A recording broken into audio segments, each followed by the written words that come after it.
There has recently been a massive reveal for one of the most anticipated upcoming games. So let's go over 10 things you need to know about Black Myth Wukong. Number 1, the protagonist wields a staff known as the Golden Cudgel. It's used for both light and heavy attacks, and the attack range can actually change based on the attack's rhythm. The grip on the staff changes according to different moves, creating a varied rhythm and action, even changing the length of the staff in combat. Number 2, in Black Myth you'll be able to switch between different fighting stances. If you have played the Neo games, you'll be familiar with this mechanic, as it allows you to switch between different attacks depending on the situation and enemies you are facing. It effectively adds another layer of strategy into the combat.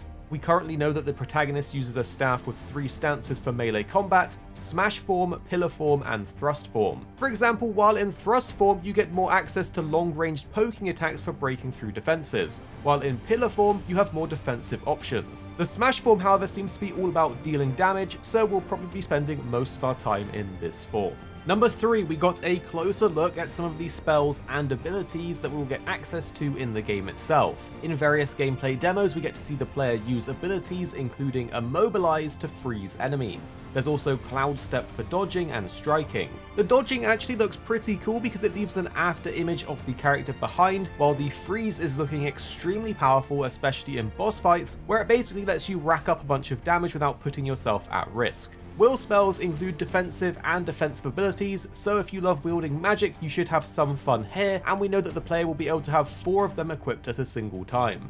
The coolest ability though is called Pluck of Many. This summons a bunch of clones that will attack the enemy for you. Number 4, one of the most notable takeaways from the demo previews so far, and the common opinion across all of these previews, is that the gameplay in Black Myth Wukong is a lot faster than From Software games. Previewers have remarked that the evasiveness and fluidity of the combat really make the pace of the game feel a lot faster than other Souls-like titles that are more about methodically pacing your way through. With this being the case, since the character will be able to move faster, so will the bosses, so they should be a real threat when it comes to keeping up with them.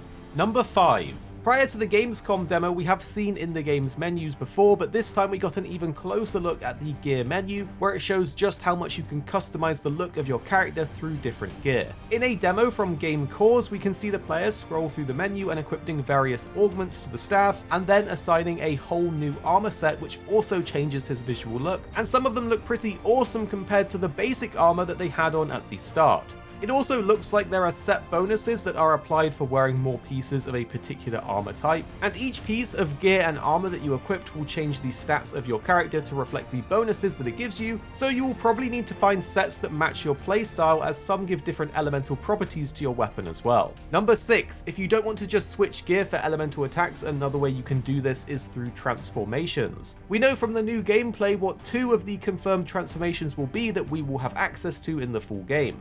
The first is the transformation ability Red Tide, which turns the player into a Fireblade Wolf that deals fire-based damage as well as healing the player. And for the second one, although we don't have a lot of details on it, supposedly you can turn into a Worm Man that wields poison. Within the story, Wukong is known for having many different transformations and abilities, so we can expect to see many more of these when we finally get our hands on the full game. But it is rumored that there may be over 72 of these as reference to the original source material for Wukong.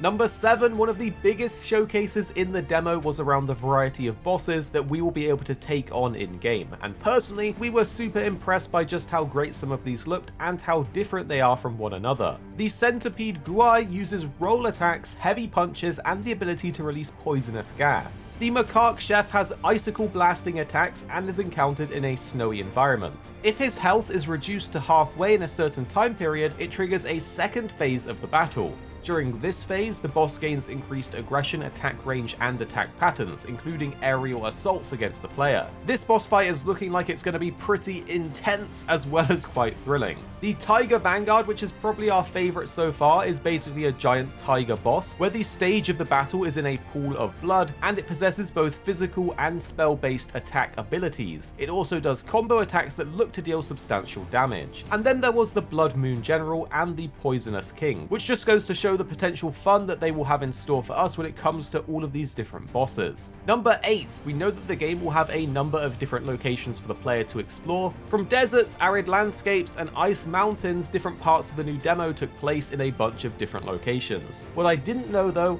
was just how the level structure would play out and if the game would have a campfire mechanic, which is quite normal in most other Souls type games. But in the demo we fully got to see the menu, and the player is able to rest to regain their health and resources, while also being able to set up their spells and do general gameplay management stuff. We also got to see more of the enemies that can populate the levels between the boss fights. There are also some collectible things to pick up, as well as interactable NPCs. Number 9, something that was impressive about the demo was just how awesome some of the NPC characters were, both visually and in the way they interacted with the player. For example, there was this really creepy but intriguing snake lady, and considering the unusual setting, with the game being filled with demigods and diverse locations, this looks like it's going to be a game where we will need to expect the unexpected, which is pretty awesome. Number 10, the last thing to know is when the game will be released. We have been waiting for this one for a long time and we still don't have our hands on it. While we don't have an exact date for when the game will be released, the developers during this recent info drop reiterated that the game will be releasing in 2024.